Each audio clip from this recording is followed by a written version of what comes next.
bia pe obi a wabodam na wo ne na monwo pe bodani bi na wo ne nwo na sika ne nyina ba yenom se ayani mmere sika ne yempe sika duro ne yempe se yi bibi abaka ye ne bodani bi ankotwempena but say obi yire etimi gina sise etimi kasa asem no MPP delegates nim nyansa because ni kunu kan mire bi atwam no asem papa mani kunu nti ono no oba no so ba betoa so nti sa oto sa ba no ma Canada Agyapong wi a enne ya mo ma ne tumi no na busuafo ne yirenom na adi matam ye o na it's about time MPP delegates you better respect them. It's about time you better say MPP delegates the polling station executive one of the foundation of the party no the constituency executives the regional executives electoral area coordinators omune kita kuo no se party no yes senia mana senya ebekwa kowie fam na ye de adwuma nti me ti wana so obi ya na adwen say or the polling station executives anim betwitwi fam or the constituency executives anim betwitwi fam regional executives ya ne emfa say antimim si da na nsi so da sa obati say Samira Baomia ebe kasetia polling station executives Samira Baomia respect obe show Agyapong constituency executives regional executives and the party at large na obi se opeso ye frabera na frabera na opeso ye no obabo dani bi ono ne woba at social media ADD MPP polling station executives atem because ni kunu no adi kanaka say MPP for ye nkwasiafo na obana so aba bie na no say ai MPP delegates mu ye nkwasiafo mo jimi enso wagusunya kokuduro o wogidie say MPP delegate bako oba Canada Agyapong ne woba etimi tena social media TikTok say MPP delegates o majimi producer bo videos no mienu ma enhade na me fan kan bibia nwumre mo force mo aka say Kennedy bo na beba ye nyina ebe ka akotso ama no mo amusim mamo nto ma no mo force mo aka say Kennedy bo na beba ye nyina ebe ka akotso ama no mo amusim mamo nto ma no kwasiafo nwa mamo nto ma no mo nto ma mo ho adede no wini amo beto amano obi eyan vote mo fuck off with your stupidity. You are all idiots. Kwasiafo me bompaye se munjimi sa na mama kenenri mama ne jia me nusu betinu obi antunufu bio mo ya moa papa na mama ne ria na digital for no mo aye angels no ma na mo omo ni mo akwato aba no sa kwasiade no me amu se me vote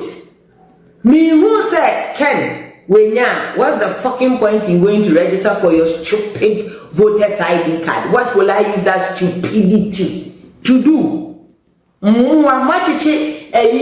Jehovah says for go program match your way. Now we be say voter's ID card. That's stupid. That's more for some who can say, Kennedy bo na beba ye nyina ebe kwa say ni otumi ye odi onu ani potom sika. Ah God. Odi ayama na busuma no etumi afa ni mpa no. Ye fa onu sinche na fa kwa siano o se yesan ye nwa na yesan koto abama odwansa ne yire hoko na Ghana ye yankwasiafo ye yankwasiafo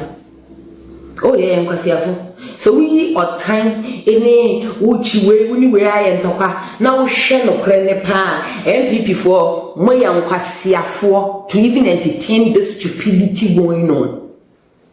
This stupidity going on. Ma bodam wan. Polling station executive suffer the matter.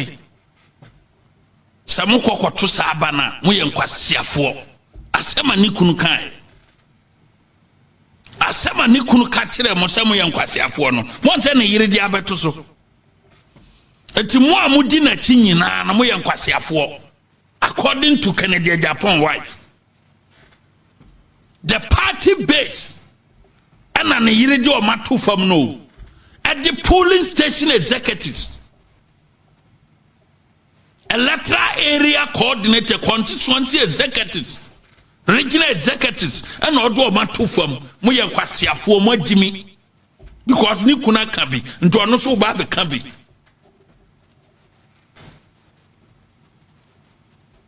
Asasem we be free Samira Baumia anum na bana oso opem tumi no moto abana man wia enya maami ya odi matamu yi one ne ba no ne Kennedy na be benefit enti wodi wujimi no abakwa akọ support no oso wajimi nti wodi ba support na na wodi ba support no oso wajimi nti mo de ba support no because so baba ya presidential candidate na president na chinchina o pedina why na e benefit enipa na odi watem sem ye nkwatiafo no na e benefit sa maame no na sa me nim say me ano na me menka no eduru ba bia unya sika broso ayetim koka kire say ebinum sika no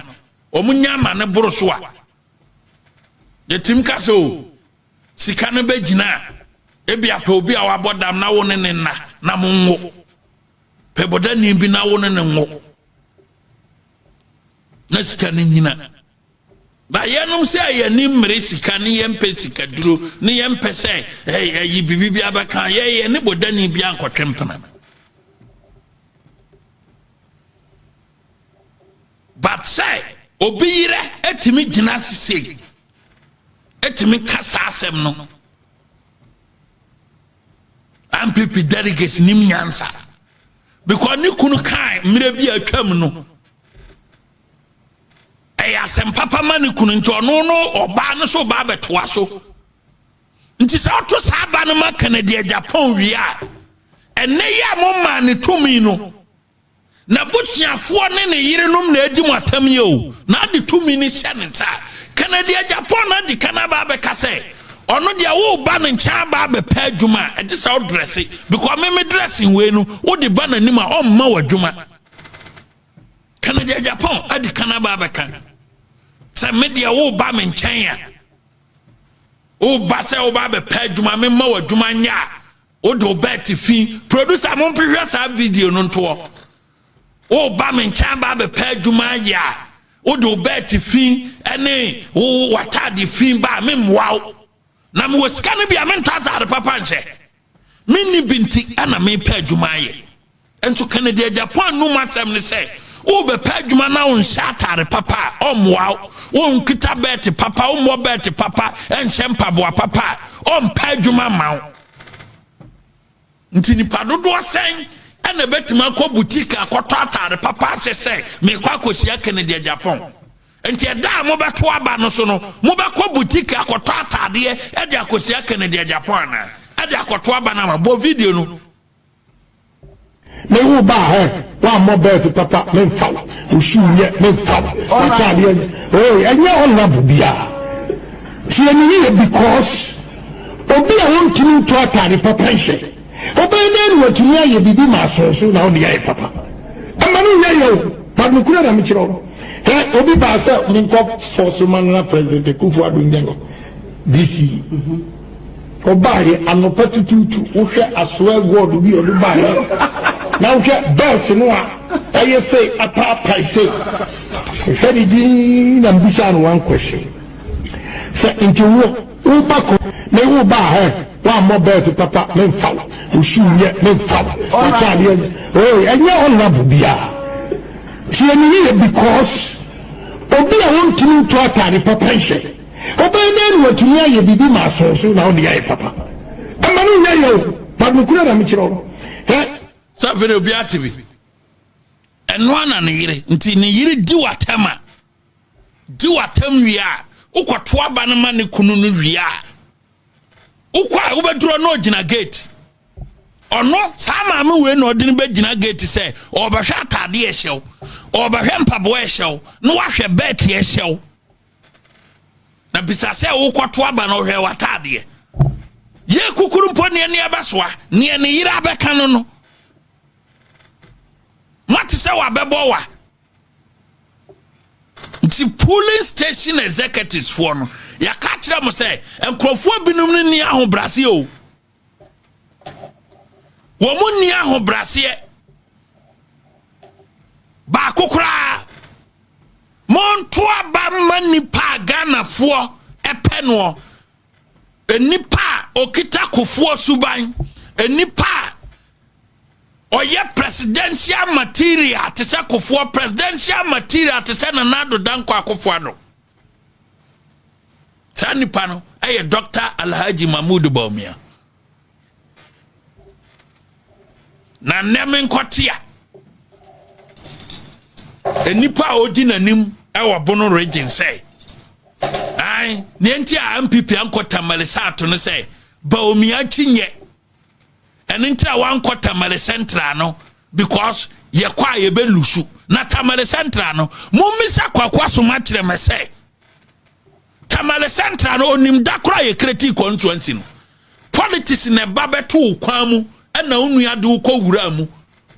na wunya post 8 years no ne wanya ewo MPP aban mu no etimi hwe MPP the next 50 years ne wo asoma kire me what benefit one people mu Agyapade a waye within 8 years no etimi hwe MPP the next 50 years etimu misa asoma kire me a odi Canada Agyapong ti se omonto aba man say MPP 8 years ye were 12 constituencies per our bono region constituency ben na asoma kire me ama omo 2000 Ghana cedis da onka omo one constituency back per just one our Bono region as a regional minister, as a lands minister, as ambassador, 12 constituencies per and our Bono region. Ye ni constituency ba kokura asomatre me ama 1000 Ghana cedis. That is asomatre me na odi Canada Agyapong achino. We eyade a ontimi challenge. Omo constituency ba kope our Bono region. From 2017 to 2024, one constituency asomatre me ama 1000 Ghana cedis say MPP aboame my regional minister, my lands minister, my ambassador constituency 12 no nyina just 1000 Ghana cedis for control onye bida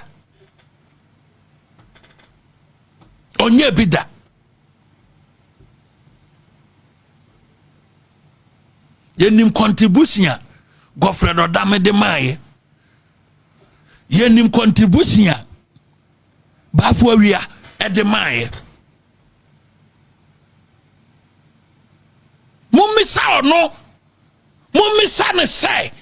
as a lands minister, as a regional minister and ambassador 12 constituency wa ma 1000 Ghana cedis da when in nam ho say yento abama Canada Agyapong no asena ba bedidi abo atimodene asena ye Agyapade a ebetima asena hwekuo ni the next 50 years because benefit ni Agyapade ni sika owogu dan mu no ebetima hwe MPP the next 50 years no akwa gina ho ai Bawumia na ka se maye nkota male central na nya ewuo ni nti ayekoye na ewuo ni ya reho because of say wanya sika gudan mu akwambone so na board mu nti ene wo kasa odam kwan so say enye plane crash ni nti ya nkota male central no tamale central ye create ni 2004 enipa o win seat ni first edema NDC eye professor Wayo Seni Oko parliament 2006 and no resign by MPP and Inusa Fuseni ye call by lesson ena Inusa Fuseni by winnie Tamale Central a MPP seat. In any case, Sawasi bo mia sron in tia. And in try yanko by election because near Belusua. Tamale Central nye MPP a seat. No waka say ebi kura truba omia ena ye lusu. Near di kind. Eni pan 9 a omo contest no. Obia home constituency. Ya winnie. Canada Agyapong would dinner in home constituency at city or the buy away. Baomia ofri wale 2024 ya we near and tia kase presidential candidates in Nina Dr. Mahmoud Baomia on fan home constituency. Emma support to MPP or the wale beba. Kwabna Agyapong or the home constituency bedding, ebeba mampon, or the baba support to MPP. I do trim. Ye catch them say, on funny home constituency, Emma support to MPP, or the constituency ho, ebeding, bosom king, ebeba support to. Ye can say, Brian Champon, honorable Brian Champon. On fan home constituency, Emma support to MPP or the BTF Ebaba support to Canada Agyapong, ni constituency, a yes city, yes on family support to MPP or fine. Mopasa ye call level na ye be call level no. Maybe some but me the wala baba. I do trim the bosom trim bayere ebaba. Brian tampon the BTF bayere ebaba. Kwabra Agyapong de mampon bere ebeba Canada Agyapong asin central wari NDC neteso ntu beda de abra MPP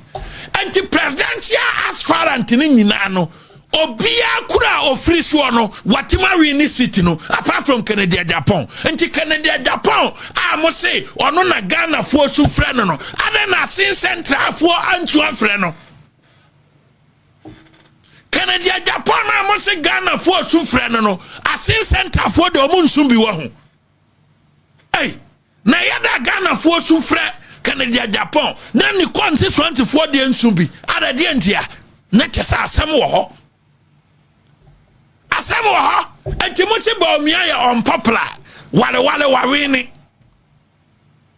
mo se Brian Champon ya unpopular ni abitifi Monsi adutum ya unpopular we ne bosomtwe Kwabna Agyapong constituency ono Canada Agyapong na mo so ye popular no asin central city no NDC fo ade afri ntam nti popularity no e wo fine atonsuom owie ya na nkra bi omudi nachi enne mamintu ne fo na me man nti ase se ne nkrofo no omudi nachi no omo no omo ye below omo ye substandard near the kind obi a ope president edi who ko programmer no won kora a print you speech no mo dia share brand envelope no mo dia bro da bia sa no ye no honorable Canada Agyapong tie mamen kan jo say won kora no mo di wati o man ntie and na mira you ope presidential candidate who ko nipa mu a na won kora no a print you speech da bia no mo dia share brand envelope mu who see a nekitaw e chese o mu ana o mani so nteye fa sika o mu difru ho no common fa e work am a who see a ekitaw mo bia hu say yes presidential candidate na eba ne boy say unse o mu bia hu nyansa say mamento fa ema honorable na osikura ye printed document ya ye di ashem da bia u ko program asia u ba besia no ma ko printed free no mo di ashe brand envelope mu we those days na me wo ha kasa niam me na mehu nyansa aye ni nyina unse mini ho no kwase afo no ntimi nye omo ntimi nye because omo nim nyansa ana da bia omo gu wani mase na presidential candidate u ko bedwam brand envelope nekita to send here odi application na ministries e pa adwuma ye wie no na me pon no na maka say judicial kanka na ekoto me no adubu ahin de na ye west time me de no adubu ahin the national signal brew adubuahin judicial kankana eto me e wo circuit court no adubuahin de na ye west aka me de no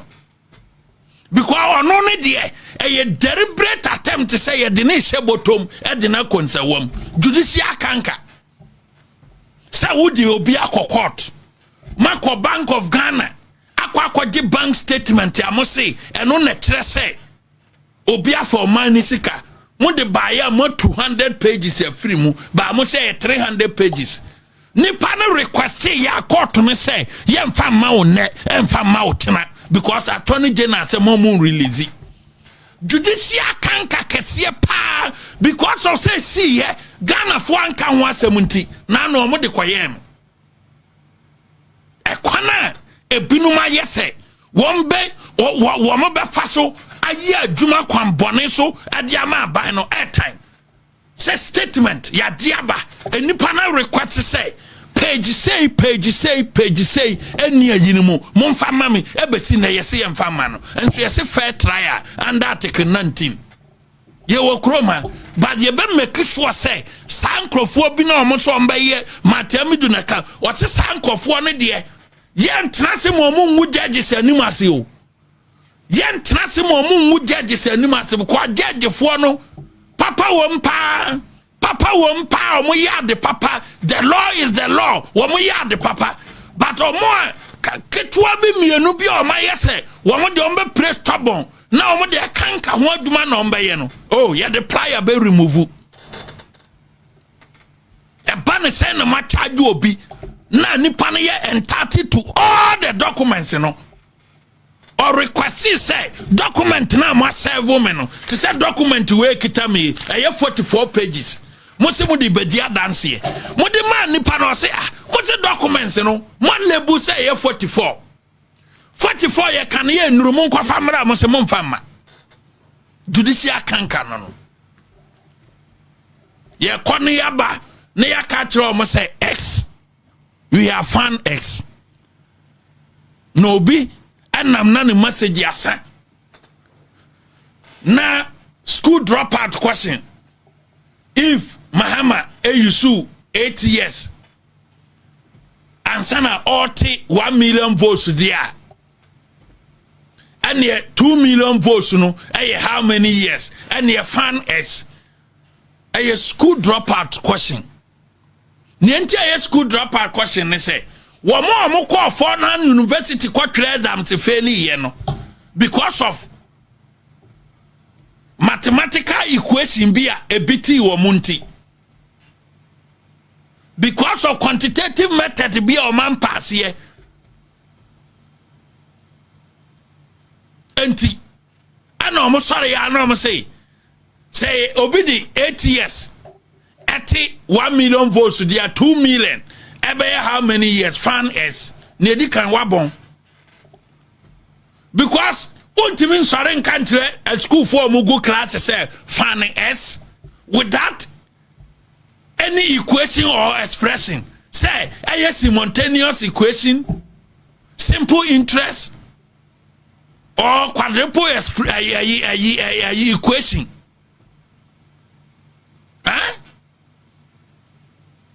yeah fane dia won because of say unim hwe famasi hontinu now so that also fan dia the votes between Jerry John Rawlings and John Agyapong in 1996 now 1.3 million now 1.3 million tieni ye me fane now the voice difference between Kufuor and Jerry John Rawlings in the 1998 and 96 general elections, 1.3 million. Kufuor the 18 months, less than 2 years, 80 years, every year president of this country. 18 months. And two go jina outside. John Mahama 8 years. 1 million votes and you know what translated here 2 million by 16 years awabon President Kufuor the less than 2 years, that is 18 months. Overturning 1.3 million votes. We need 56% in the 2000 elections. In the SNOA or SNA. It doesn't matter the votes difference. It doesn't matter the votes difference here at the honum. Sagana for ditum jim message in tum a candidate in tuma. It doesn't matter the votes difference, you are going to win. Sanka voice difference dia can pipi kurano ya bombebu the year 2000 elections. But President Kufuor Yusuf 18 months with hard work and a year juma and nunti and MPP ye hun say SC early elections na Dr. Mahmoud Bawumia odin kunima obenya mere aye juma. Because 2024 elections, you 18 months of crime fan year campaign. Exactly 1 year. And Bawumia started campaign or the less than 1 year and a year campaign.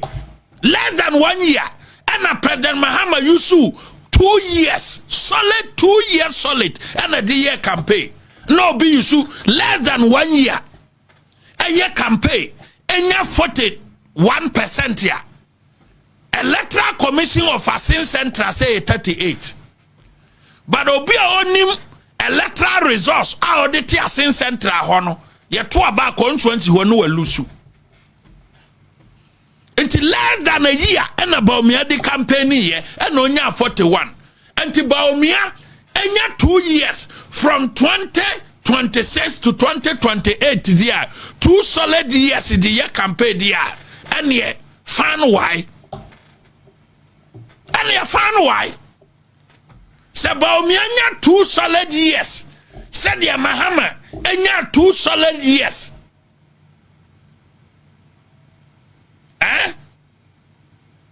2022 to 2024 2 solid years at the year campaign. Say Bawumia sunyane sa 2026 to 2028 there and you found why? Because Kufuor 18 months, close to 2 years, and not the final why, and not the overtaking or cancel 1.3 million votes. And to Yanum Bino, 1 year diria, and may be say